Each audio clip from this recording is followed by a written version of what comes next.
Okay. ఓం శివశక్త్యా యుక్తో ఓం శివశక్త్యా యుక్తో యది భవతి శక్తః ప్రభవితుం యది భవతి శక్తః ప్రభవితుం న చేదేవం దేవో న చేదేవం దేవో న ఖలు కుశలః స్పందితుమపి న ఖలు కుశలః స్పందితుమపి అతస్త్వామారాధ్యాం తతస్త్వామారాధ్యాం హరిహర విరించాదిభిరపి హరిహర విరించాదిభిరపి ప్రణంతుం స్తోతుం వా ప్రణంతం స్తోతుం వా కథమకృత పుణ్యః ప్రభవతి. కథమకృత పుణ్యః ప్రభవతి.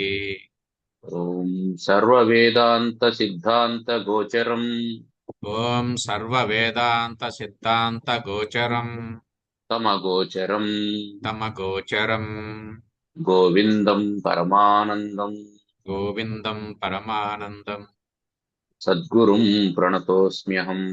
సద్గురుం ప్రణతోస్మ్యహం.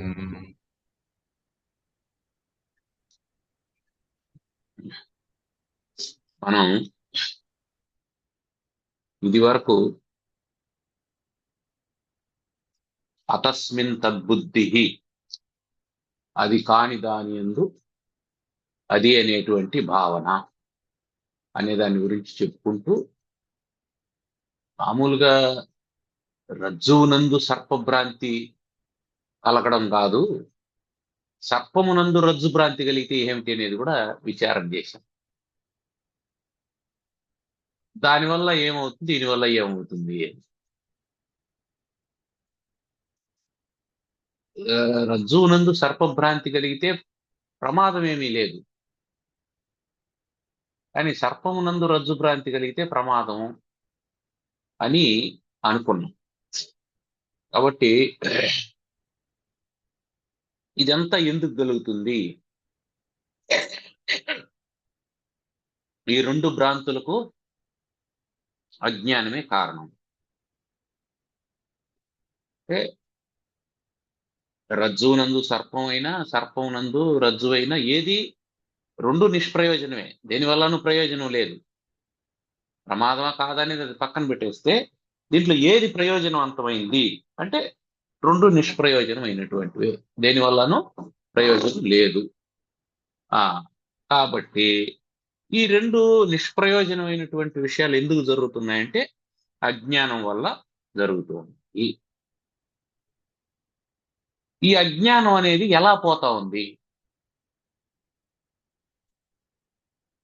దీన్ని ఎవరైనా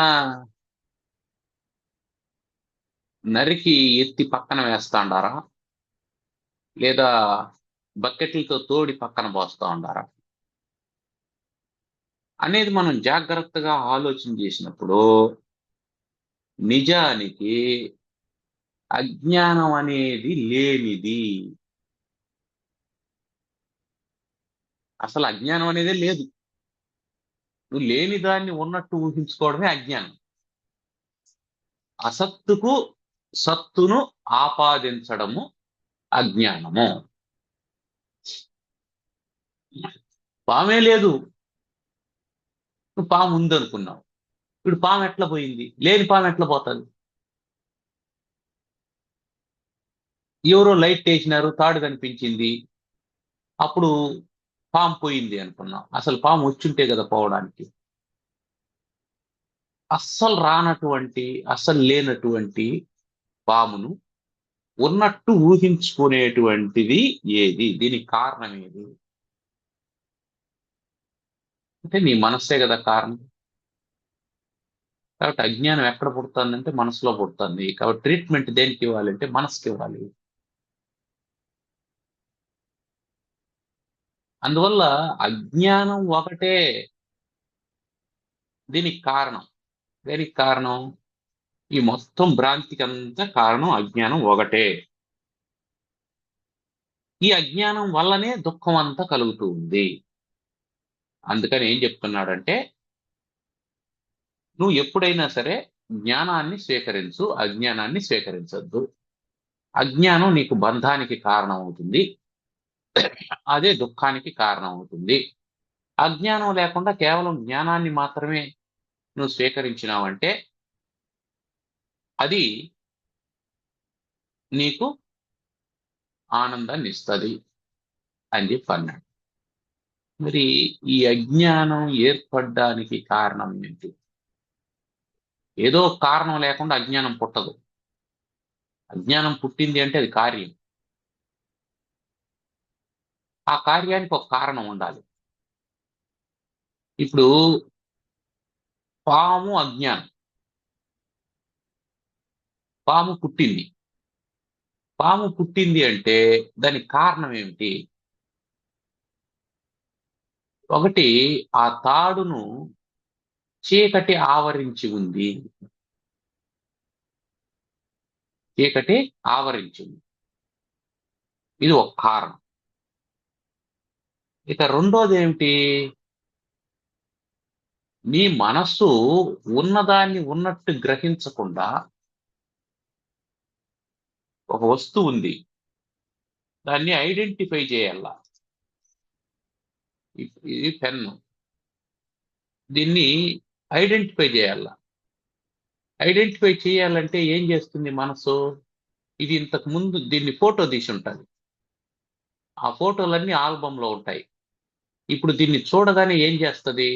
ఆ ఫోటోలతో కంపేర్ చేస్తుంది. ఈ ఫోటోతో లోపలుండే ఫోటో కోయిన్సైడ్ అయిందంటే దాని కింద పేరే ఉంది, పెన్ అని ఉంది, ఇది పెన్ అని చెప్తుంది. అట్లా కాకుండా ఈ పెన్నును ఇది స్టిక్ అని చెప్తూ ఉందనుకున్నాం, ఇది కర్ర ముక్క అని చెప్తుంది అనుకున్నాం. అప్పుడేం అర్థం?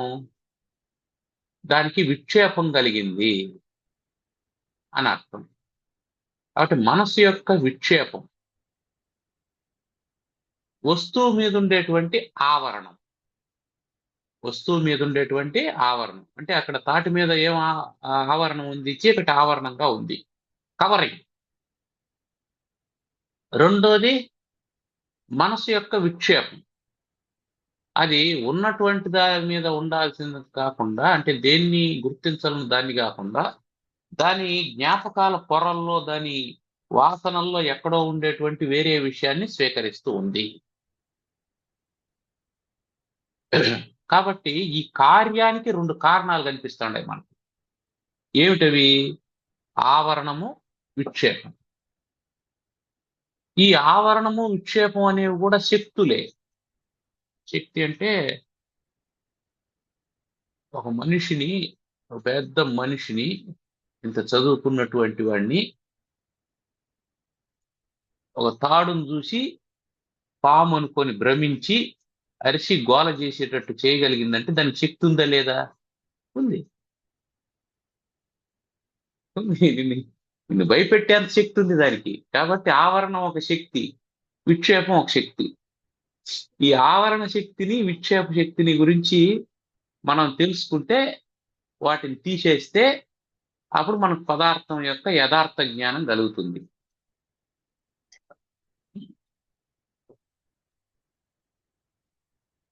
అందుకని జగద్గురు శంకరాచార్యుల వారు వివేక చూడామణిలో తర్వాత శ్లోకంలో ఈ ఆవరణం, విక్షేపం అంటే ఈ భ్రాంతి కలగడానికి కావలసినట్టు అవసరమైనటువంటి మూలమైనటువంటి, భ్రాంతి కలగడానికి మూలమైనటువంటి, అతస్మిన్ తద్బుద్ధి కలగడానికి, అది కాని దాని యందు అది కలగడానికి కారణమైనటువంటి రెండు విషయాలు, ఒకటి ఆవరణ శక్తి, ఇంకొకటి విక్షేప శక్తి. వాటిని చెప్పే ప్రయత్నం చేస్తూ ఉన్నాం.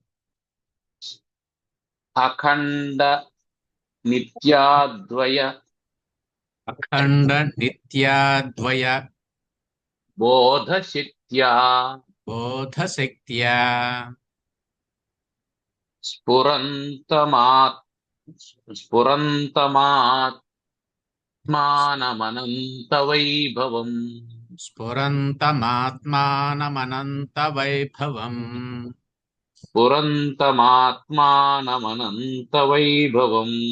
స్ఫురంతమాత్మానమనంత వైభవం. సమావృణోతి సమావృణోతి ఆవృతి శక్తిరేషా ఆవృతి శక్తిరేషా తమోమయీ తమోమయీ రాహురివార్కబింబం రాహురివార్కబింబం తమోమయీ తమోమయీ రాహురివార్కబింబం రాహురివార్కబింబం ఆ అఖండ నిత్య అద్వయ బోధశక్త్యా స్ఫురంతం ఆత్మానం అనంత వైభవం. అనంత వైభవం కలిగినటువంటిది ఏది? ఆత్మ. అనంత వైభవం అంటే అనంతం అంటే అంతం లేనిది అని అర్థం. దాని యొక్క విభవము, దాని యొక్క గొప్పతనం ఎంతటిది అంటే అయిపోదు. అది అనాది కాబట్టి అనంతం. ఆత్మ అనాది కాబట్టి అనంతం. అది మొదలు కాలేదు, అందుకని అంతమైపోదు. మొదలైనటువంటిది అంతమైపోతుంది. అందుకని ఆత్మానం అనంత వైభవం. ఎటువంటి ఆత్మ? స్ఫురంతం, తెలియబడుతూ ఉన్నటువంటి ఆత్మ. ఎట్లా తెలియబడుతూ ఉంది? బోధశక్త్యా. బోధశక్త్యా స్ఫురంతం. బోధశక్త్య. బోధ అంటే బోధించడం అని అర్థం. బోధిస్తే ఏమొస్తుంది? జ్ఞానం వస్తుంది. ఎవరు బోధించాలి? గురువు బోధించాలి. గురువు బోధిస్తే వచ్చేటువంటి శక్తి అంటే జ్ఞానం అని అర్థం. జ్ఞానం ద్వారా స్ఫురించేటువంటి అనంత వైభవోపేతమైనటువంటి ఆత్మానం, ఆత్మను. ఇంకా ఎటువంటిది అది అంటే అఖండ నిత్య అద్వయ బోధశక్తి. ఆ బోధశక్తి ఎలా ఉండాలి? జ్ఞానం ఎలా ఉండాలి? ఎటువంటి జ్ఞానం చేత అంటే అద్వయ జ్ఞాన శక్తి. అద్వయము అంటే, ద్వయం అంటే రెండు. అద్వయము అంటే రెండు కానటువంటిది. రెండు కానటువంటిది ఏమవుతుంది? ఒకటే కదా అవుతుంది. రెండు కానిది మూడు కూడా కావచ్చు కదా. రెండు కానిది ఒకటి అవుతుందా? రెండు కానిది మూడు అవుతుందా? ఎట్లయినా అవడానికి అవకాశం ఉంది. ఈ అద్వయ అనే మాట ఎందుకు వాడినాడు అనంటే నీకు రెండుగా కనిపిస్తూ ఉంటుంది, కానీ రెండు కాదు అని చెప్పడం కోసం అద్వయాన్ని. ఏకం అని చెప్పచ్చు, ఒకటని చెప్పచ్చు. అద్వయ అంటే అర్థం ఏంటంటే నీకు బోధకాలంలో మాత్రమే ఒకటిగా కనిపిస్తుంది. అంటే జ్ఞానం ఉన్నప్పుడు మాత్రమే ఒకటిగా కనిపిస్తుంది, అజ్ఞానం ఉన్నప్పుడు రెండుగానే కనిపిస్తూ ఉంటుంది. ఇప్పుడు ఒకడికి కంటిలో దోషం వచ్చింది, కంటిలో చిన్న జబ్బు వచ్చింది, వాడికి ప్రతి వస్తువు రెండుగా కనిపిస్తా ఉంటుంది. అప్పుడు వస్తువులు రెండు ఉన్నట్ట? వాడు రెండు వస్తువులు ఉన్నాయంటే ఎట్లా? అది రెండుగా కనిపిస్తాండాయంటే అది వస్తువులో దోషమా, చూసేవాళ్ళలో దోషమా? చూసేవాళ్ళలో దోషం. వాడి కన్ను ప్రాబ్లం. వాడి కన్ను ప్రాబ్లం ఉన్నటువంటి కారణం చేత రెండుగా కనిపిస్తాడు. వాడు రెండుగా కనిపించింది కాబట్టి వాడు ఏం చేస్తున్నాడు? He declared that there are two pens, there are two bottles. Bottle ఉంది, వాటర్ బాటిల్, ఇది రెండుగా కనిపిస్తుంది. నేనేం చెప్తాడా? రెండు బాటిల్ ఉన్నాయి అని చెప్తాను. సరే, రెండు బాటిల్ నేను ఇవ్వగలనా? పోనీ ఒక బాటిల్ ఎత్తిచ్చినాను అనుకో, మళ్ళీ ఇంకో బాటిల్ ఉంటుంది అక్కడ? ఇంకో బాటిల్ ఉండదు. ఒక బాటిల్ వేరే వాడికి ఇద్దరు వచ్చారు. ముందుగా ఒక బాటిల్ తీసి ఇంకొకరికి ఇచ్చా. ఇంకొక బాటిల్ అక్కడ ఉంటుందా? ఉండదు. రెండూ వాని దగ్గరికే పోతాయి. కారణం ఏంటంటే వాస్తవానికి ఉండేది ఒకటే. అందుకని నువ్వు సరి చేసుకోవాల్సింది ఏంటి? నీ సైట్ని సరి చేసుకోవాలి. నీ దృష్టిం జ్ఞానమయం కృత్వా. నీ దృష్టిని ఎప్పుడైతే జ్ఞానమయంగా మార్చుకుంటావో అప్పుడు పశ్యత్ బ్రహ్మమయం జగత్తు. ఈ జగత్తంతా కూడా బ్రహ్మగానే కనిపిస్తుంది. దట్ మీన్స్ నీకు రెండుగా కనిపిస్తుండేటువంటి ఫ్లాస్కు ఒకటే అనేది అర్థమవుతుంది. అందుకని అద్వయ బోధ శక్తి అన్నాడు. అది ఆ అద్వయ బోధ శక్తి అనేది ఎట్లా జరగాలి? నీకు ఏదో ఒకనాటికి నాయన ఈ జగత్తంతా మిథ్య, బ్రహ్మం ఒకటే సత్యం అని ఎవరో ఒకరు చెప్పారు. దాన్ని నువ్వు కూడా కంఠస్థం చేసినావు. ఇప్పుడు జగత్తు మిథ్య అయిపోతుందా? కాదు. కాదు. అది ఎలా ఉండాలా ఆ అద్వయ బోధ అంటే నిత్య, నిరంతరం ఉండాల. నిరంతరం ఉండాల. అఖండ, ఎడతెగకుండా ఉండాలి. ఎడతెగకుండా ఉండాలి. ఎడతెగకుండా ఉండాలంటే ఈ నిత్య అనేది ప్రతిరోజు లేదా ప్రతి పూట అనేదానికి సరిపోతుంది.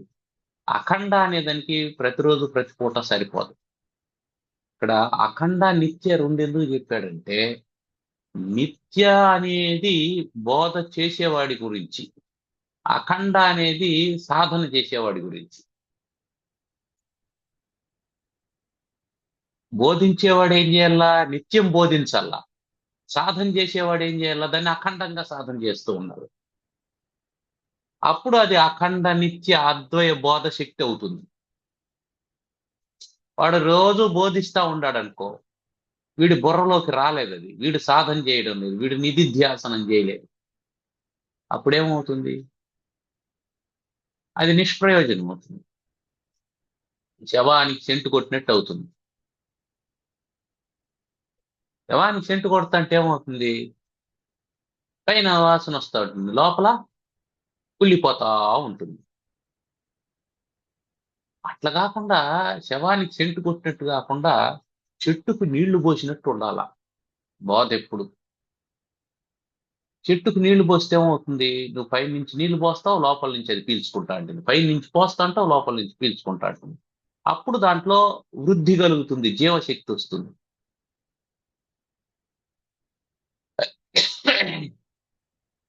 అదే చచ్చిపోయిన చెట్టుకు నీళ్లు పోసినావు ఇంకేమవుతుంది? చెదులెక్కిపోతుంది. ఆ తేమ వల్ల అది ఇంకా త్వరగా నాశనం అయిపోతుంది. అందుకని అఖండ నిత్య అనే రెండు విశేషణాలు ఎందుకు ఇక్కడ అంటే, నిత్య అనేది గురువు అయినటువంటి వాడు నిత్యం బోధిస్తూ ఉండాలి. దట్ మీన్స్ శిష్యుడు నిత్యం వినడానికి సిద్ధంగా ఉండాలి అని అర్థం. అఖండం అంటే ఏమిటంటే ఇక చెప్పింది పాఠం అయిపోయింది, ఈ వారం లేదు, రేపు వారం లేదు పాఠం అని చెప్పంటే అబ్బా ఫ్రీ, ఈ 2 వారాలు మనం వివేక చూడాల్సిన అవసరమే లేదు అనేసిందిన ఆనందంగా ఉండిపోతాం. ఆ పుస్తకం కూడా తాకాల్సిన అవసరం లేదు, ఆ వీడియో చూడాల్సిన అవసరం లేదు, దాన్ని వినాల్సిన పని లేదు అని అనుకుంటాం. అయిపోయింది ఇక్కడికి. అది ఖండితం అయిపోయింది, అఖండం కాల. దాన్ని నిరంతరం సాధన చేస్తూ ఉండాలి. అందుకని నిరంతరాయమైనటువంటి నిత్యమైనటువంటి అద్వయ బోధ శక్త్యా స్ఫురంతం ఆత్మానం. కాబట్టి ఆత్మజ్ఞానం ఎలా కలుగుతుందంటే ఒక సూత్రప్రాయంగా చెప్పేసినారు. మీకు ఆత్మజ్ఞానం కలగాలంటే అది స్ఫురించాలి అంటే, స్ఫురించడం అంటే అర్థం ఏంటి? స్ఫురించడం అంటే ఎక్కడి నుంచో వచ్చేదని కాదు, లోపలే ఉండేది తెలియబడుతుంది దాని అర్థం. ఇంతసేపు నాకు గుర్తే రాలేదు, స్ఫురించలేదు అని అంటాం, ఇప్పుడు గుర్తొచ్చింది అని అంటాం. అంటే అంతసేపు ఎక్కడ ఉన్నింది? బయట నుంచి వచ్చింది కాదు కదా, అది లోపలే ఉంది అని అర్థం. అంటే ఆత్మ స్ఫురిస్తుందే. ఆత్మ స్ఫురిస్తుంది అంటే ఆత్మ రాదు. ఎందుకంటే లేకుండా ఉంటే కదా రావాలి. ఇక్కడికి వచ్చింది అంటే అర్థం ఏంటంటే ఇక్కడ లేదు కాబట్టి ఇక్కడికి వచ్చింది. ఒక వస్తువు మన ఇంట్లో లేదు, సూది కావాలి మనకు. సూది ఎక్కడుంది అని అడిగినా, సూది లేదు అని చెప్పాను. అప్పుడు అంగడికి పోయినాం, సూది తెచ్చుకున్నాం. అప్పుడు సూది మన ఇంట్లోకి వచ్చింది. సూది కావాలి అని అడిగాం. సూది ఇంట్లో ఉందేమో చూడాలా అని చెప్పి అన్నారు. వెతికాం, సూది దొరికింది. ఓ 2 రోజుల తర్వాత దొరికింది సూది. ఈ 2 రోజులు సూది ఉందా లేదా? ఉంది, స్ఫురించలేదు, అంతే, కనిపించలేదు. నీకు ఎప్పుడు కనిపించలేదో అప్పుడు కూడా అది ఉంది అని గుర్తుపెట్టుకోవాలా. ఎప్పుడు కనిపిస్తుందో దాన్ని స్ఫురంతం, స్ఫురించింది అని చెప్పాలి. కాబట్టి ఆ స్ఫురించడం ఎలా స్ఫురిస్తుంది అంటే బోధ శక్తితో స్ఫురిస్తుంది. బోధ అంటే బుద్ధు, జ్ఞానే, తెలుసుకునే శక్తి. ఎలా తెలుసుకునే శక్తి? అద్వయంగా తెలుసుకునే శక్తి. ఎప్పుడు తెలుసుకునే శక్తి? నిత్యం తెలుసుకునే శక్తి. అంతేనా? కాదు, అఖండంగా తెలుసుకునే శక్తి. ఆ అఖండంగా నిత్యం ఒకటిగా తెలుసుకునే శక్తి వల్ల ఆత్మ స్ఫురిస్తుంది. అంటే ఆత్మజ్ఞానం కావాలనుకునేటువంటి వాడికి ఫార్ములా ఇచ్చేశారు. ఇంకా నువ్వేం చేయాలా? నువ్వు అప్లై చేసుకోవాలంతే. ఫార్ములాలు చాలా మందికి తెలుస్తాయి. వంట ఎలా చేయాలనేది అందరికీ తెలుసు, కానీ చాలా మంది ఆకలితో ఉంటారు. వంట చేయాలని తెలిసి ఆకలితో ఉండేటువంటి, వంట ఎలా చేయాలో తెలిసి ఆకలితో ఉండేవాడిని ఏమంటాం?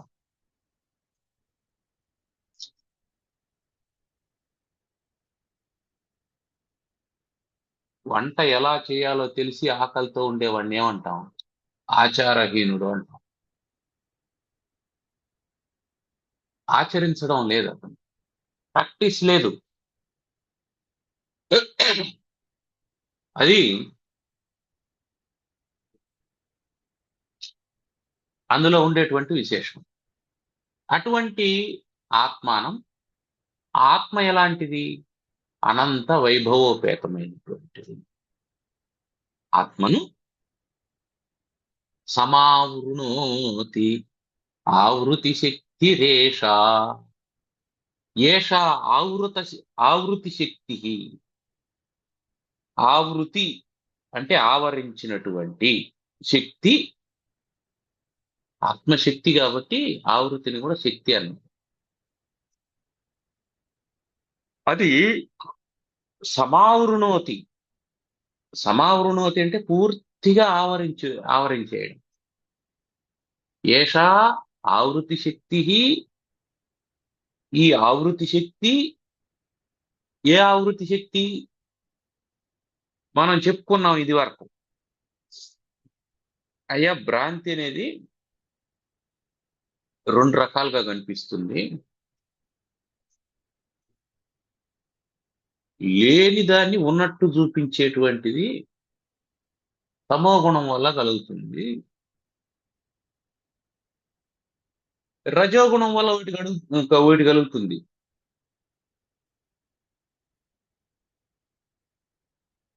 రజోగుణం వల్ల కలిగేటువంటిది ఏమిటి?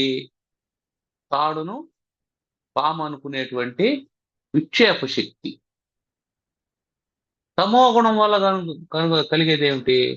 పాముని తాడు అనుకునేది.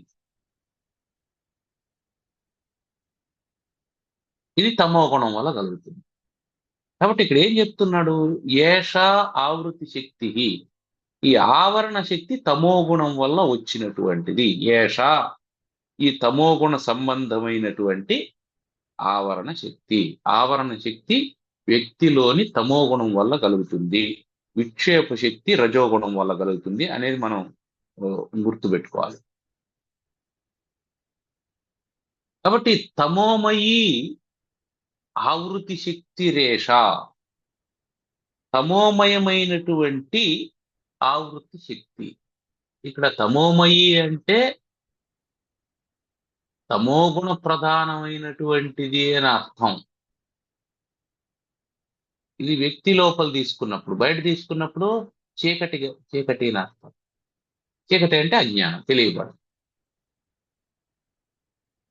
ఈ ఆవృతి శక్తి, ఏష ఆవృతి శక్తి, తమోమయీ ఏష ఆవృతి శక్తి సమావృణోతి, కప్పి ఉంటుంది. దేన్ని? ఆత్మానం, ఆత్మను కప్పి ఉంటుంది. ఎలా? రాహురివ అర్కబింబం, అర్కబింబం సూర్యబింబాన్ని రాహురివ, రాహు కప్పినట్లు.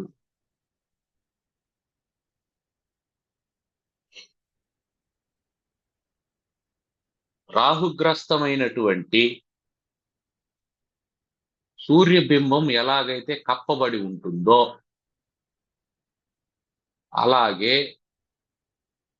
ఆవరణ శక్తి ఆత్మను కప్పి ఉంటుంది. ఇంకా అది తమోమయమైనటువంటి, సూర్యుని కప్పింది అంటే చీకటి కదా ఉంటుంది, గ్రహణ కాలం చీకటి ఉంటుంది. రాహు ఏ విధంగా అయితే సూర్యుడిని కప్పేస్తే సూర్యుడు కనిపించకుండా పోతాడో, ఇక్కడ నోట్, సూర్యుడు కనిపించడం లేదు కానీ లేకుండా పోలేదు, అదందరికీ తెలుసు. స్ఫురంతం, స్ఫురిస్తూ ఉన్నాడు. ఎప్పుడు? రాహుగ్రస్తం కానప్పుడు. రాహుగ్రస్తమైనప్పుడు స్ఫురించడం లేదు. దట్ మీన్స్ అభావం కాదు, లేదని కాదు. కనిపించడం లేదు అంటే లేదని కాదు, అది గుర్తుపెట్టుకోవాలి. అందుకని దాని అర్థం ఏంటి? ఇప్పుడు మనకు ఆత్మ స్ఫురించడం లేదు అంటే ఆత్మ లేదని కాదు, నీలో ఆవరణ శక్తి ఉంది. ఆ ఆవరణ శక్తి దేని వల్ల వచ్చింది? తమో గుణం వల్ల వచ్చింది. ఆ తమో గుణం పెరిగే కొద్దీ ఏమవుతుంది? ఆవరణం దట్టమైపోతూ వస్తుంది. తమో గుణం ఎప్పుడైతే పెరుగుతూ ఉంటుందో ఆత్మకు దూరం అయిపోతాడు. దానిలో మందబుద్ధి, సోమరితనం, నిద్ర, ఇట్లాంటి గుణాలు పెరిగిపోతూ ఉంటాయి. ఇవి ఆత్మజ్ఞానాన్ని కలిగించేటువంటివి కాదు, సాధకుణ్ణి ఆత్మకు దూరంగా జరిపేటువంటివి. అందుకని ఏం చేయాలా? ఆ తమో గుణాన్ని వదిలించుకోవాలి. వదిలించుకోవడం అంటే ఏంటి? పూర్తిగా పోతుందా? రాహు లేకుండా వెళ్ళిపోతాడా? రాహు వెళ్ళిపోడు, ఉంటాడు ఎక్కడో చోట, కానీ అడ్డం రాకుండా ఉంటే చాలు మనం. అట్లా తమో గుణం లేకుండా ఉంటుందా మానవుని శరీరంలో అంటే? త్రిగుణాత్మకమైనటువంటి ప్రకృతి కాబట్టి తమో గుణం ఉంటుంది. అది జ్ఞానానికి అడ్డు రాకుండా ఉండాలి. అది అడ్డు రాకుండా ఉండాలంటే అర్థం ఏంటి? దాని ప్రభావం తక్కువగా ఉండాలి. దాని ప్రభావం తక్కువగా ఉండాలంటే ఏం చేయాలా? దాన్ని ప్రభావితం చేసేటువంటి అంశాలను మనం తీసుకోకూడదు అని అర్థం. తమో గుణాన్ని ప్రేరేపించేటువంటి ఆహార విహారాలకు మనం దూరంగా ఉండాలి, అది దాని అర్థం. అవేంటి, ఎలా ఉండాలంటే మళ్ళీ మనం ఇంతకు ముందు చెప్పుకున్నాం. ఆ త్రిగుణాలు ఎలా ఉంటాయి, వాటి సంబంధించినటువంటి ఆహారాలు ఏమిటి, ఎంత భగవద్గీతను ఆశ్రయిస్తే మళ్ళీ కూడా మనం అఖండంగా వాటిని గుర్తు తెచ్చుకుంటూ ఉండొచ్చు. సో ఇవేం చేయాలా? భగవద్గీతను చదివినప్పుడు లిస్ట్ రాసుకోవాలా, టేబుల్ వేసుకోవాలా. తినదగినవి, తినకూడనివి, చేయదగినవి, చేయకూడనివి లిస్ట్ వేసేయాలి అంతే. ఎప్పుడైతే ఈ లిస్ట్ తయారైపోతుందో అప్పుడు మనం ఏం చేస్తాం? ప్రాక్టీస్ ఈజీ అయిపోతుంది. ప్రాక్టీస్, ఇదిగో నేను పథ్యం ఉంటున్నాను, పథ్యం అంటే మేలు చేసేసి అని అర్థం. ఔషధం తినేటప్పుడు పథ్యం కూడా ఉండాలని చెప్తారు. ఔషధం మాత్రమే తిని పథ్యం ఉండకపోతే అది పనిచేయదు. అంటే దాని అర్థం ఏంటి? దానికి అనుకూలమైనటువంటి ఆహారం ఉన్నప్పుడే అది పనిచేస్తుంది. అందుకని పథ్యం ఉండమంటారు. ఈ పథ్యం ఉండేటప్పుడు మనం ఎంత స్ట్రిక్ట్ గా ఉంటామో అట్లా జ్ఞానం కావాలనుకున్నప్పుడు పథ్యం అవసరం.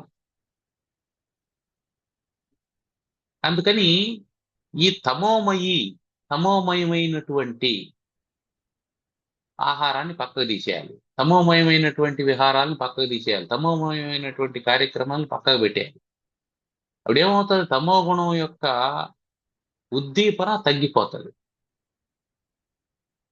తమో గుణం యొక్క ఉద్దీపన ఎప్పుడైతే తగ్గిపోతుందో, అంటే ఇంట్లో చిన్న దీపం పెట్టాం, కొంత చీకటి పోయింది. ఇప్పుడు ఆ ఒత్తిని కొంచెం ఎగదోసి నూనె పోసే కొద్దీ ఆ కాంతి పెరుగుతూ వస్తుంది. అప్పుడు గదిలో స్పష్టత పెరుగుతుంది. నీకు అస్పష్టంగా ఉండడానికి ఏదో చదువుతున్నాను, ఏదో వింటున్నాను, కానీ ఆ జ్ఞానం రావడం లేదు అని అంటే అర్థం ఏమిటంటే, గదిలో అన్నీ ఉన్నాయి కానీ వెలుతురు సరిపోవడం లేదు ఉన్నది తెలియడానికి.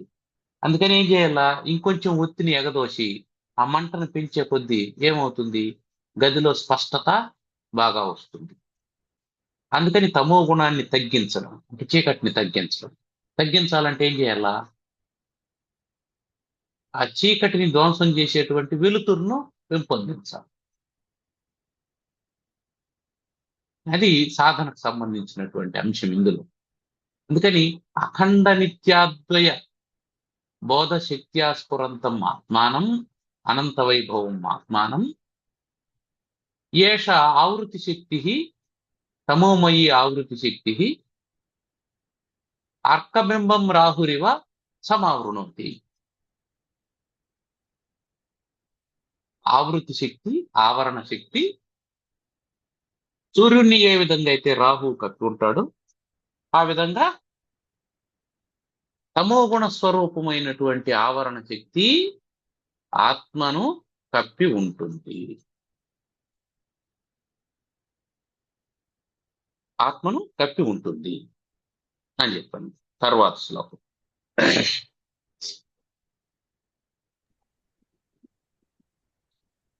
తిరో భూతే స్వాత్మని తిరో భూతే స్వాత్మని అమలతర తేజోవతి పుమాన్ అమలతర తేజోవతి పుమాన్ అనాత్మానం మోహాత్ అనాత్మానాం మోహాత్ అహమితి శరీరం కలయతి. అహమితి శరీరం కలయతే. తతః కామ క్రోధ ప్రభృతిభిః తతః కామ క్రోధ ప్రకృతిః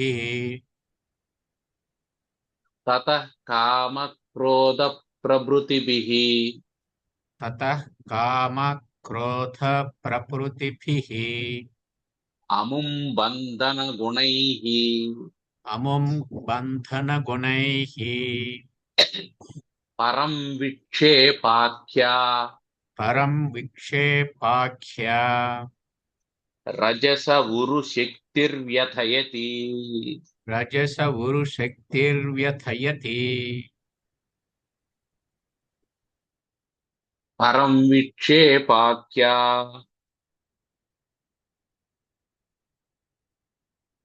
రజస ఉరు శక్తిర్వ్యథయతి.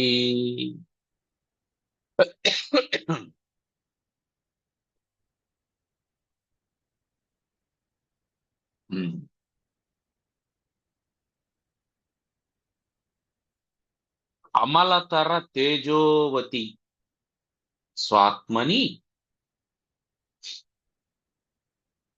అమల. మల అంటే మలినము, అమల అంటే మలినము లేనటువంటి. మనం 3 దోషాలు చెప్పుకుంటాం. మలదోషం, ఆవరణ దోషం, విక్షేప దోషం. ఈ 3 అంతఃకరణలో ఉంటాయి. ఆత్మకి ఈ 3 దోషాలు ఉండవు. అందుకని ఏం చెప్తున్నాడంటే అమల అంటే మలదోషం లేనటువంటి, మలదోషం అంటే పాపకర్మలు చేయాలనేటువంటి చింతన జీవునికి ఉంటుంది, ఆత్మకు ఉండదు. అందుకని అత్యంత అమలతర తేజోవతి ప్రకాశ స్వరూపమైనటువంటి స్వాత్మని, తన ఆత్మస్వరూపము ఎవరిది? పుమాన్, మానవునిది. మానవుని యొక్క ఆత్మస్వరూపం ఎటువంటిది? అది అమలతర తేజోవతి, నిర్మలమైనటువంటి తేజస్సు కలిగినటువంటి, ఎక్కడ చీకటి అనేటువంటిది లేదు, దోషం లేదు, స్పష్టంగా స్వచ్ఛంగా ఉన్నటువంటి ఆత్మస్వరూపం, తన యొక్క ఆత్మస్వరూపం, స్వాత్మ. ఆ ఆత్మనందు తిరోభూతే, ఇప్పుడు ఈ ఆత్మ తిరోభూతమైంది. తిరోభూతమైంది అంటే ఏమర్థం? కనిపించకుండా పోయింది అని అర్థం.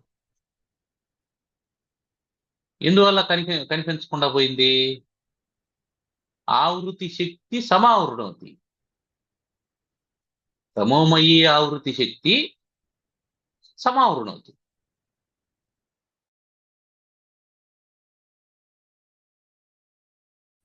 అప్పుడు అదేమైంది? తిరోభూతే, తిరోభూతం అయిపోయింది, కనిపించకుండా పోయింది.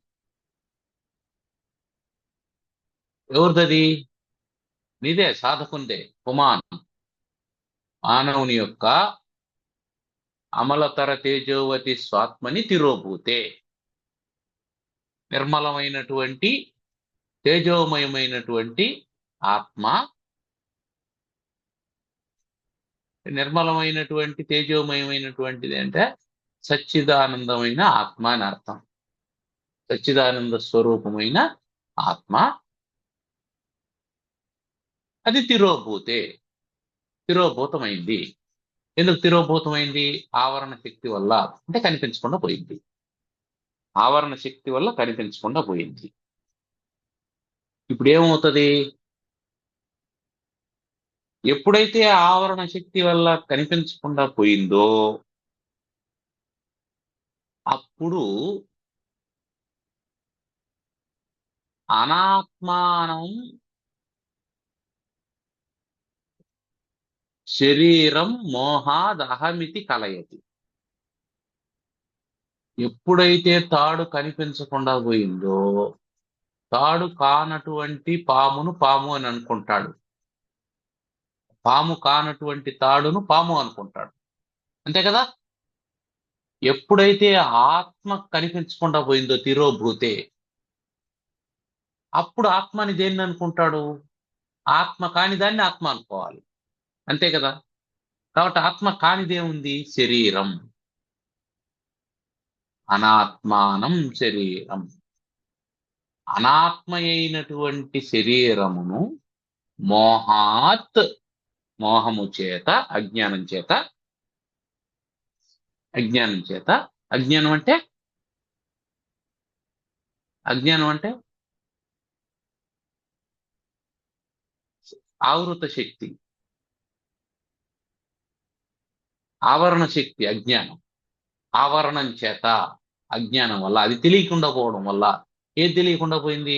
అసలు పదార్థం తెలియకుండా పోవడం వల్ల, ఆత్మ పదార్థం ఆవరించేయడం వల్ల ఏర్పడినటువంటి మోహము, అజ్ఞానం చేత అహమితి శరీరం కలయతి, నేను అని శరీరాన్ని గూర్చి అనుకుంటున్నాడు. శరీరం, అనాత్మానం శరీరం అహమితి కలయతి, నేను అని అనుకుంటూ ఉన్నాడు. అయిపోయింది. సో ఆవరణం వల్ల జరిగేటువంటిది ఏమిదో అర్థమైంది. ఇప్పుడు ఆత్మ కానటువంటి శరీరాన్ని ఆత్మ అని అనుకుంటే ఏం జరుగుతుంది అది చెప్తున్నాడు ఇప్పుడు. ఎప్పుడైతే ఆత్మ కానటువంటి శరీరాన్ని ఆత్మ అని అనుకుంటున్నాడో, అనాత్మానం శరీరం అహమితి కలయతి సతి అని అనుకుంటూ ఉండగా, తతః అటు తర్వాత ఏం జరుగుతుంది?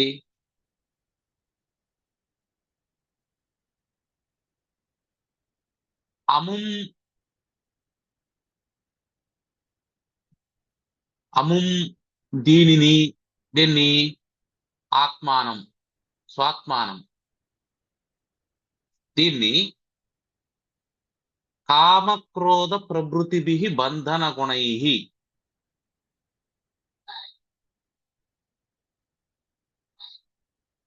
బంధన గుణములు, కట్టివేసేటువంటి శక్తి ఉన్న గుణం, విడిపించేటువంటి గుణం కాదు. ఎప్పుడైతే మోహం వచ్చిందో అప్పుడు కామము, క్రోధము, ప్రభృతిభి మొదలైనటువంటివి అని చెప్పి అన్నాడంటే మిగిలినటువంటివన్నీ తీసుకొని, కామం, క్రోధం, లోభం, మోహం, మదం, మాత్సర్యం మొదలైనటువంటివన్నీ, ఇవన్నీ ఎట్లా వచ్చాయి అంటే రజోగుణం వల్ల వచ్చాయి.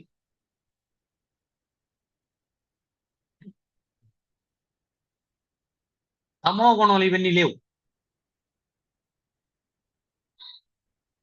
తమో గుణంలో కామము లేదు, క్రోధము లేదు, లోభము లేదు, మోహము లేదు, ఏమీ లేదు. బండరాయి వీడు ఒకటే. బండరాయి మీద ఇంకో బండరాయి పెట్టినాం అనుకోండి, ఏం చేస్తుంది? బరువు అని ఏడుస్తుందా? ఏడవదు. వీడు కూడా అంతే. వీడు పెద్ద బరువు ఎత్తినేసుకొని ఉన్నాడు. ఏమో బరువు 70 కేజీల శరీరాన్ని, 80 కేజీల శరీరాన్ని నేను అనుకుంటా అన్నాడు. ఎన్ని టన్నులు ఉందో అర్థం కానటువంటి ప్రపంచాన్ని నాదనుకుంటా అన్నాడు.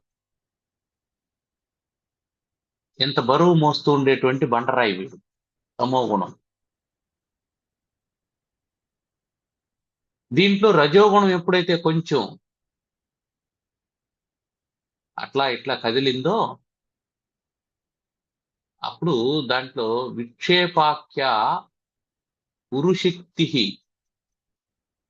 బంధన గుణం కలిగినటువంటి విక్షేపాఖ్య ఉరుశక్తి, విక్షేపము అనే పేరు కలిగినటువంటి ఒక పెద్ద శక్తి పుడుతూ ఉంది. దానికి ఉన్నటువంటి గుణం ఏమిటంటే బంధన గుణం. ఎలా పుడుతుంది ఆ బంధన గుణం అనేది? ఎలా కనిపిస్తుంది మనకు అంటే, ఎలా స్ఫురిస్తుంది అంటే కామక్రోధ రూపంగా కనిపిస్తుంది. అది మీకు అటాచ్మెంట్ దేంతో ఏర్పడుతుంది అంటే కామక్రోధాలతో ఏర్పడుతుంది. దానికి మూలం ఏమిటి? పుట్టినిల్లు ఏమిటి అంటే మోహము. కామక్రోధాలకు పుట్టిల్లు మోహం. ఆ మోహం కారణం చేత ఏం వ్యామోహం? తాను శరీరం అనుకునేటువంటి వ్యామోహం చేత ఎప్పుడైతే అనుకున్నాడో అప్పుడు ఈ శరీరానికి సుఖం కావాలి, అది కామం. ఎప్పుడైతే ఆ సుఖం లభించదో అప్పుడు క్రోధం. ఏదో కొంత లభించింది, అది శాశ్వతంగా ఉండాలని దాన్ని దాచిపెట్టుకోవడం లోభం. మోహం ఏమిటి? తనివి తీరదు, ఇంకా కావాలి, మోహం. మదం ఏమిటి? నా అంత సుఖంగా ఎవడు లేడు, మదం. ఇంతవరకు బాగానే ఉంది. మాత్సర్యం ఏమిటి? నేను మాత్రమే సుఖంగా ఉండాలి, వాడికి ఉండకూడదు, మాత్సర్యం. అంటే ఈ కామక్రోధ లోభ మోహ మత మాత్సర్యాలన్నీ దేని వల్ల వస్తున్నాయి? వీటికి పుట్టిల్లేమిటి? ఒకటి, నేను శరీరం అనుకోవడం వల్ల. మోహాదహమితి శరీరం కలయతి. అనాత్మానం శరీరం మోహాతహమితి కలయతి. ఎప్పుడైతే అనాత్మైనటువంటి శరీరాన్ని నేను అని అనుకుంటాడో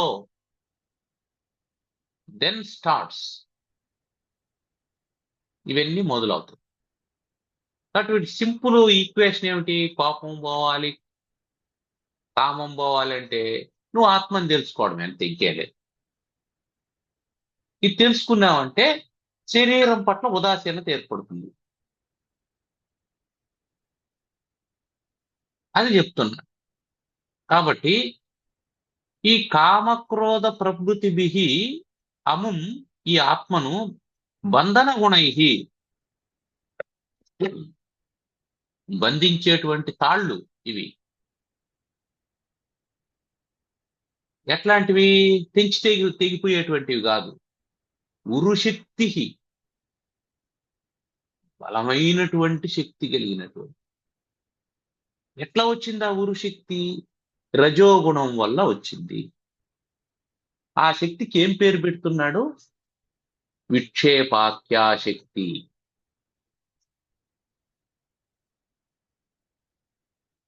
రజోగుణ సంభవ విక్షేపాఖ్య ఉరుశక్తి. అది ఏం చేస్తుంది?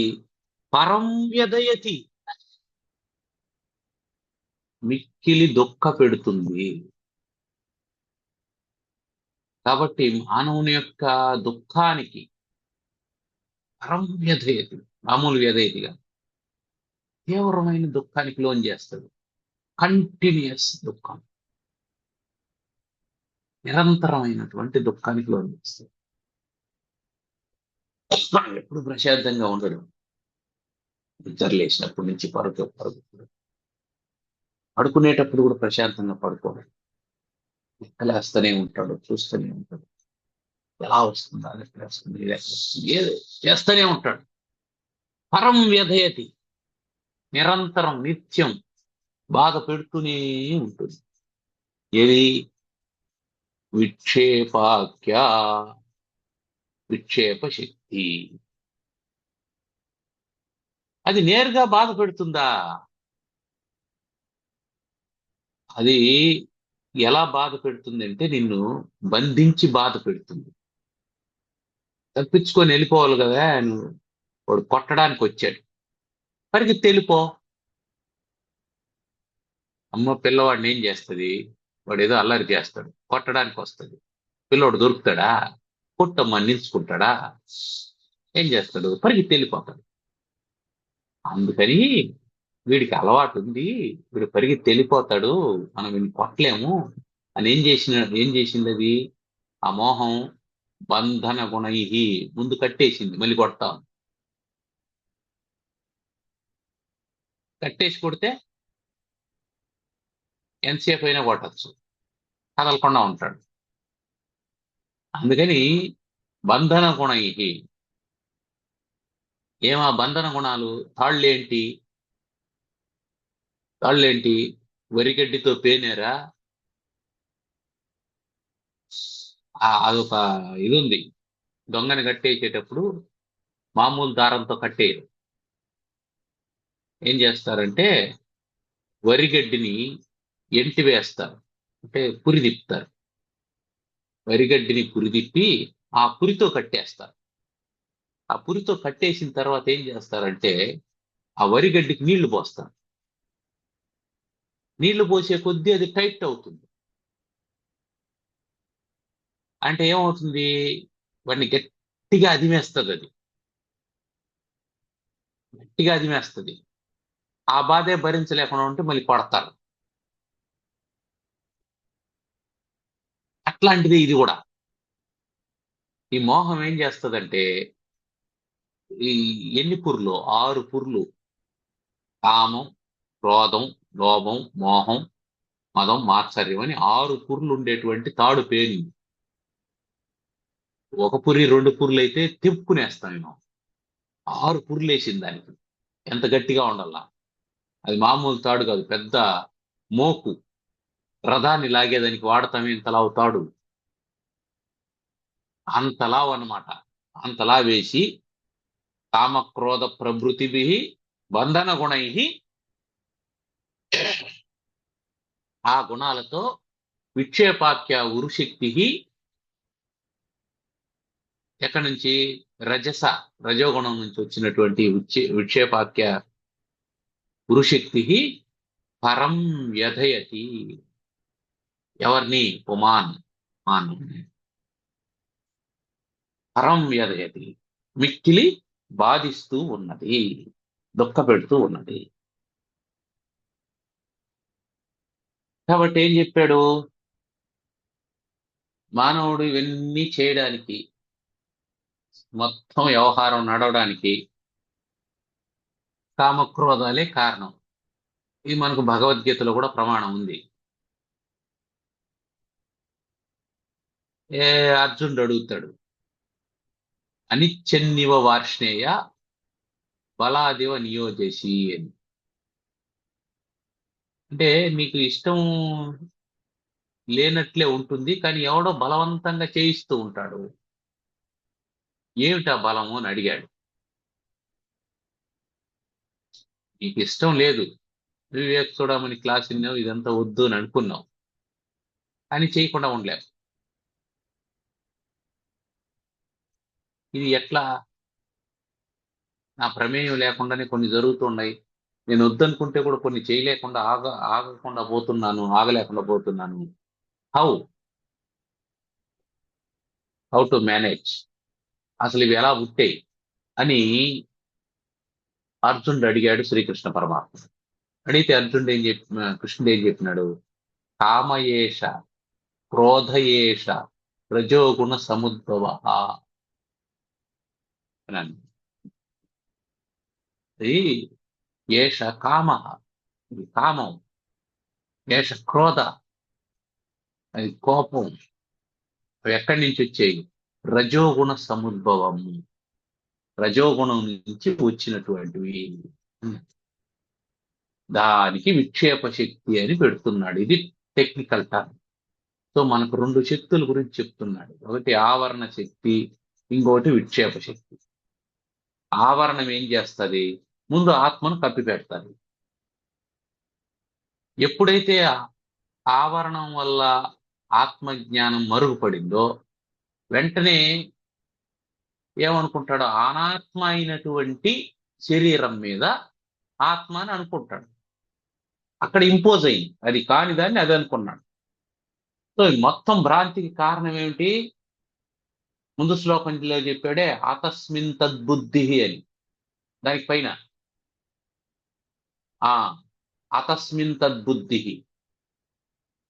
అది కాని దాని ఎందు అది అని అనుకోవడం ఏదైతే చెప్పాడో అది కారణం.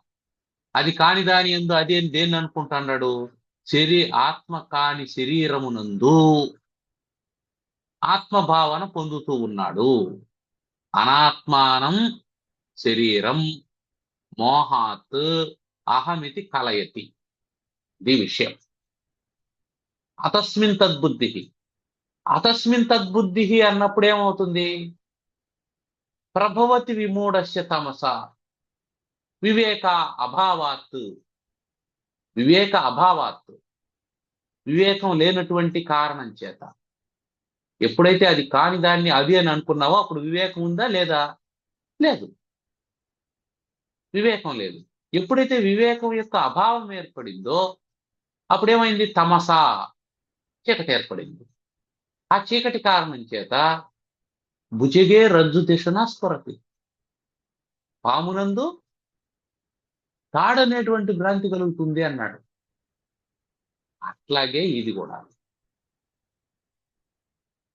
పామునందు తాడనేటువంటి భ్రాంతి కలుగుతుంది అనేది ఇక్కడ తీసుకోవాలి మనం. జగత్తునందు ఆత్మ అనేటువంటి భ్రాంతి ఎటువంటిది అంటే,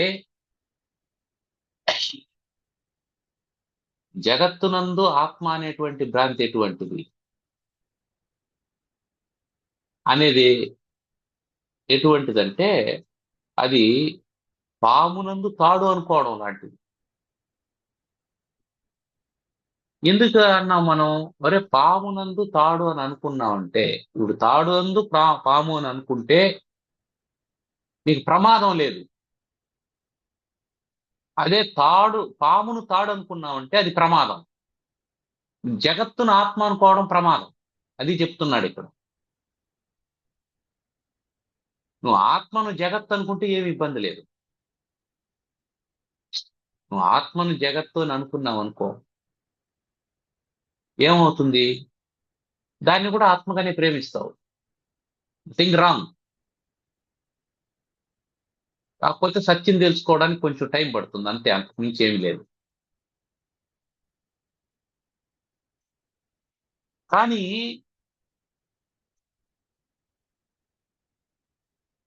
ఆత్మను జగత్ అనుకోవడం వల్ల వచ్చేది, జగత్తుని ఆత్మ అని అనుకున్నాం అనుకో, అప్పుడు జగత్తుతో నీకేమవుతుంది? బంధం ఏర్పడుతుంది. బంధన గుణ ఇది, కామక్రోధాలు ఏర్పడతాయి. కాబట్టి ఆవరణం ఏం చేస్తుంది? ఆవరణం అసలు విషయాన్ని కప్పి పెడుతుంది. విక్షేపం ఏం చేస్తుంది? దాని తర్వాత డ్రామానంతా నడిపిస్తుంది. కాబట్టి మొత్తం డ్రామా నడవడానికి రజోగుణ సంబంధమైనటువంటి విక్షేపం కారణం అయితే, అసలు ఆ రజోగుణం పుట్టడానికి కారణమైనటువంటిది తమో గుణం. ఆవరణం లేకపోతే విక్షేపమే లేదు కదా.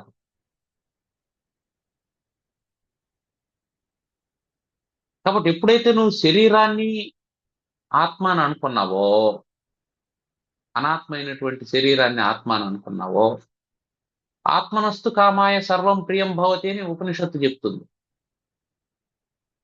నీకు దేని మీద ప్రియం ఉంటుంది? ఆత్మ యందు ప్రియం ఉంటుంది. నువ్వు ఆత్మ అని దేన్ని అనుకున్నావు? శరీరం అని అనుకున్నావు. కాబట్టి శరీరం మీద ప్రీతి ఏర్పడుతుంది. నీకెప్పుడు నీ మీద ప్రీతి. నువ్వెవరో తెలుసుకోవాలి. నువ్వంటే నీకు ఇష్టం. ఆత్మనస్తు కామాయ సర్వం ప్రియం భవతి. నువ్వంటే నీకు ఇష్టం. నువ్వెవరు? నువ్వు శరీరం అయితే శరీరం అంటే నీకు ఇష్టం. శరీరం అంటే నాకు ఇష్టం అని అనుకున్నావు కాబట్టి కామక్రోధాలు పుట్టాయి.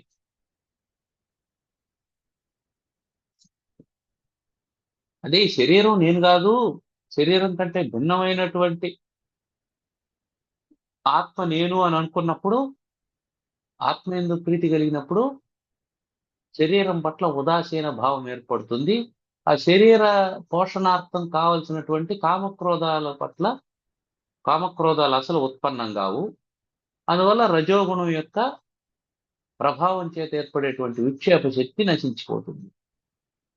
ఎప్పుడైతే విక్షేప శక్తి నశించిందో ఆవరణ శక్తి కూడా నశించిపోతుంది. ఆవరణ విక్షేపాలు ఎప్పుడైతే పోయాయో ఇక పాపకర్మలు చేయాలనేటువంటి మలదోషం కూడా పోతుంది. ఆ మల విక్షేప ఆవరణ దోషాలు పోయినప్పుడు జ్ఞానం కలుగుతుంది అని ఇప్పుడు జ్ఞానం కలగడానికి ఆటంకమైనటువంటి రెండు శక్తుల గురించి చెప్పాడు. ఒకటి ఆవరణ శక్తి, ఇంకొకటి విక్షేప శక్తి అనేటువంటి చెప్పాడు. ఆవరణ శక్తి తమో గుణం వల్ల పుడుతుంది, విక్షేప శక్తి రజోగుణం వల్ల పుడుతుంది. రజోగుణం వల్ల పుడుతుంది. ఇప్పుడు మనం నాటకాన్ని ఎంజాయ్ చేస్తున్నాం, సినిమాకి వెళ్ళాం, మనం సినిమాని ఎంజాయ్ చేస్తున్నాం. ఆ సినిమా ప్రభావం వల్ల మన మీద కూడా ఏమవుతుందంటే, దాంట్లో జోకేస్తే మనం నవ్వుతున్నాం, అక్కడేదో కరుణ రసార్థమైనటువంటి ఘట్టం వచ్చినప్పుడు మనం ఏడుస్తాం. ఇవన్నీ జరుగుతుంది. ఇవన్నీ ఎందుకు జరుగుతుంది? తాత్కాలికంగా అది సినిమా అనే సంగతి మర్చిపోతాం. అలా మర్చిపోవడానికి కారణం ఏమిటి? ఆవరణం కారణం. ఆ ఆవరణం కారణమైనప్పుడు మర్చిపోతాం. ఆ మరుపు విక్షేపానికి కారణం అవుతుంది. ఎరుక జ్ఞానానికి కారణం అవుతుంది. అది మనం గుర్తుపెట్టుకోవాలి. తర్వాత ఏమైనా ప్రశ్నలు ఉన్నాయా? ఇప్పుడు మామూలుగా సమాజంలో ఆ అజ్ఞానం, అదే రాహు ఉమ్, ఆ, ప్రబలినప్పుడు అంటే ఆ జ్ఞానాన్ని షైనింగ్ చేస్తున్నప్పుడు మనం ఉమ్, ఒక స్టేట్మెంట్ విన్నాము అది, don't shine your ignorance, it may shine అనేసి. ఉమ్, ఆ, జగద్గురు బుక్ ఏదో ఉంటున్నారు. ఉమ్. ఆ విధంగా అజ్ఞానాన్ని మనం ఆ, అప్పటికప్పుడు బయట తోసేయాలి, జ్ఞానాన్ని ఎప్పటికప్పుడు మనం లోపలికి పంపించుకుంటూ ఉండాలి. అందుకే కదా అఖండ నిత్యాద్వయ బోధ శక్తి అని. ఆ, మళ్ళా మన ఒక ఆయన చెప్పినారు, అబ్జర్వర్ ఈజ్ అబ్జర్వ్డ్ అనేసి అన్నట్టుగా. ఉమ్, ఆ, ఇంతవరకు చేసేది డ్రామా అంతా మనసు అనుకోకుండా బయట అనేసి అనుకోవడం వల్ల ఇన్ని సంవత్సరాలు గడిపేసినాం. ఆ, ఆ, ఆ, ఇదొక ఆశ్చర్యమైన విషయం అనమాట. అవును.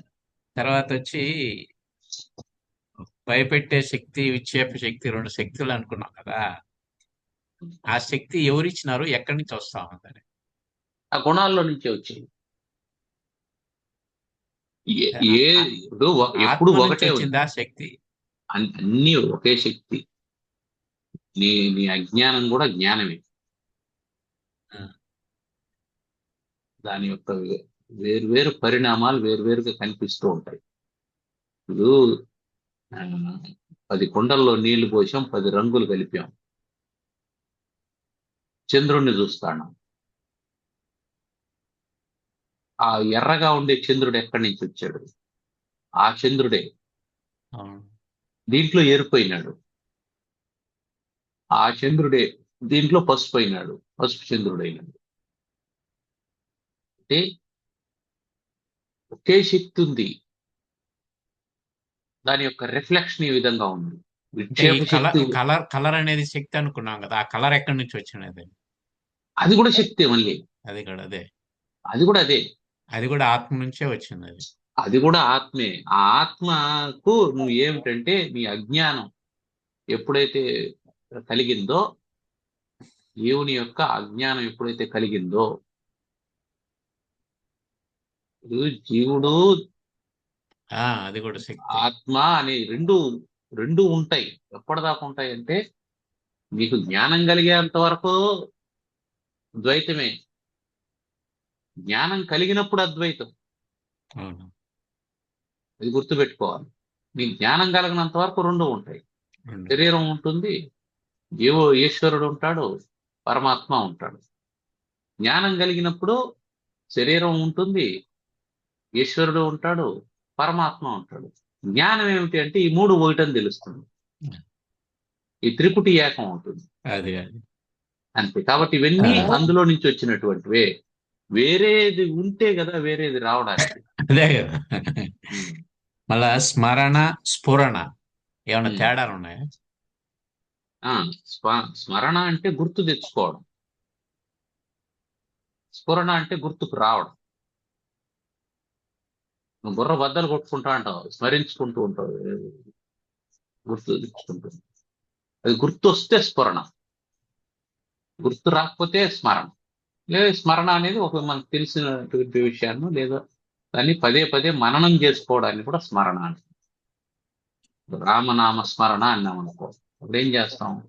మనకు తెలిసినటువంటి రామనామాన్ని పదే పదే చెప్పుకుంటూ ఉండడాన్ని స్మరణ అంటారు. అఖండ నిత్యాద్వయ అంతే. తెలిసిన దాన్ని ఉమ్, ప్రాక్టీస్ చేసుకుంటూ ఉండు. ఉమ్, ఉమ్. స్మరించుకుంటూ నిధిధ్యాస చేసుకోవడం. అంతే. అజ్ఞానాన్ని నిధిధ్యాస చేయకుండా జ్ఞానాన్ని నిధిధ్యాస చేసుకోవడం. అంతే. దేన్ని దాచిపెట్టుకోవాలి, దేన్ని బయటపడేయాలి అనేది ఉండాలి. ఇప్పుడు, ఆ, ఇద్దరు అన్నదమ్ములు ఉన్నారట. ఇద్దరు అన్నదమ్ములు ఉన్నారు, ఇద్దరు పెళ్లి చేసుకున్నారు. పెళ్లి చేసుకున్నారు, ఇద్దరు భార్యలు వచ్చారు. దాంట్లో పెద్ద భార్య ఇంటి దగ్గర ఉండేది, చిన్న భార్య పొలానికి వెళ్ళేది. ఆ పెద్ద భార్య చిన్న భార్య, పెద్ద ఆయన భార్య చిన్న ఆయన భార్య, అట్లా అనుకున్నాం. అంటే పెద్ద కోడలు ఇంటి దగ్గర ఉండి పనులు చేసేది, చిన్న కోడలు ఏం చేసేదంటే ఆ పొలం దగ్గరికి వెళ్ళి పనిచేసేది. ఇట్లా జరుగుతుంది. జరుగుతూ ఉంటే పెద్ద కోడలకు ఒక స్ఫురణ కలిగింది. ఏమిటంటే ఏ రోజుకైనా మనం విడిపోయేటువంటి వాళ్ళమే, వేరు వేరు కాపురం పెట్టుకోవాల్సినటువంటి వాళ్ళమే అని చెప్పి భావన ఆమెకు కలిగింది. చిన్న ఆమెకు కూడా అదే భావన కలిగింది. అదే భావన కలిగింది. సరే, ఈ పెద్ద ఆవిడ ఏం చేసేదంటే ఇంటి దగ్గరుండి పొలంలో పనిచేసేటువంటి మిగిలిన ముగ్గురికి, అంటే తన భర్త, మరిది, తోడుకోడలు, వాళ్ళ ముగ్గురికి సంగటి చేసి పంపించింది. ఈ సంగటి ముద్దలు చేసినప్పుడు ఏం చేసేదంటే ఎవరికి తెలియకుండా ఒక ముద్దను ఒక గాజులో వేసి పెట్టేసేది.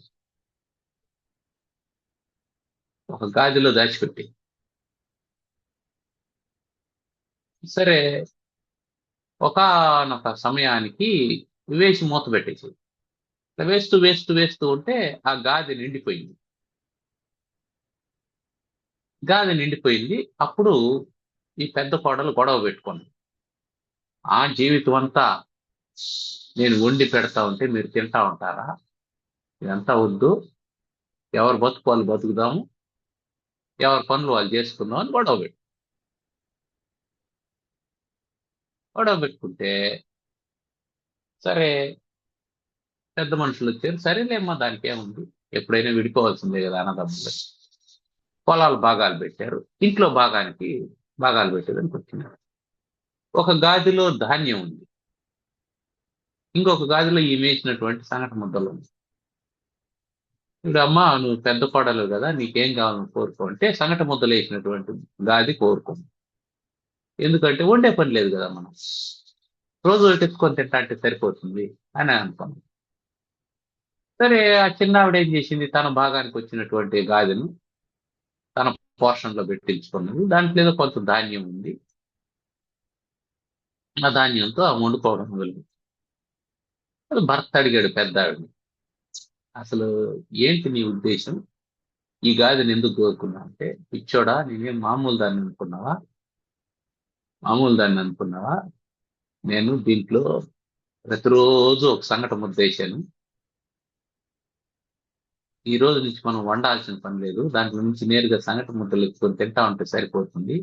అదే నా తోడు కోడలు ఒడ్లు దంచుకోవాలా, విసురుకోవాలా, పెరుక్కోవాలా, ఆ తర్వాత వంట చేసుకొని తినాలా అని చెప్పి అన్నదంట. అంటే వీడు సరే నాకు ఆకలిగా ఉంది, అన్నం పెట్టు అంటే ఆమె దొంతి దించింది. దించితే ఏముంది, విపరీతమైన వాసన, సంగటి ముద్దలన్నీ కూలిపోయాయి.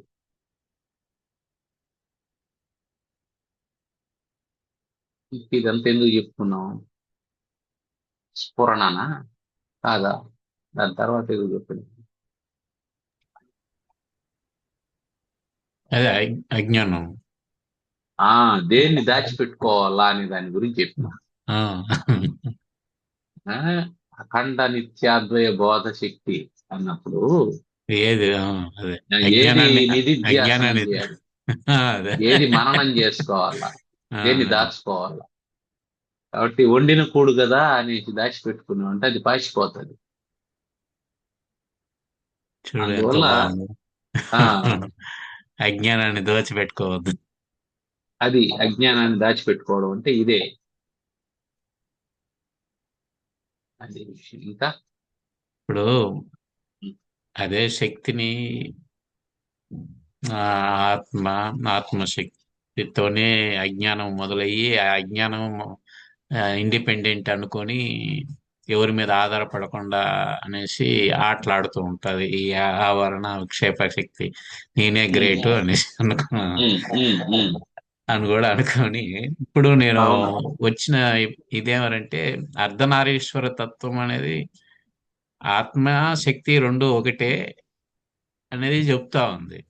ఉమ్, ఆ లేదు లేదు, ఆ నాకు ఆత్మ అవసరం లేదు, శక్తిని మాత్రం తీసుకొని ఆ ఆత్మతో నేనేం చేసుకుంటాను, ఆత్మ అందుకని శక్తిని తీసుకొని ఏ ఎలాంటి శక్తి అది? విక్షేప శక్తి, ఆవరణ శక్తి.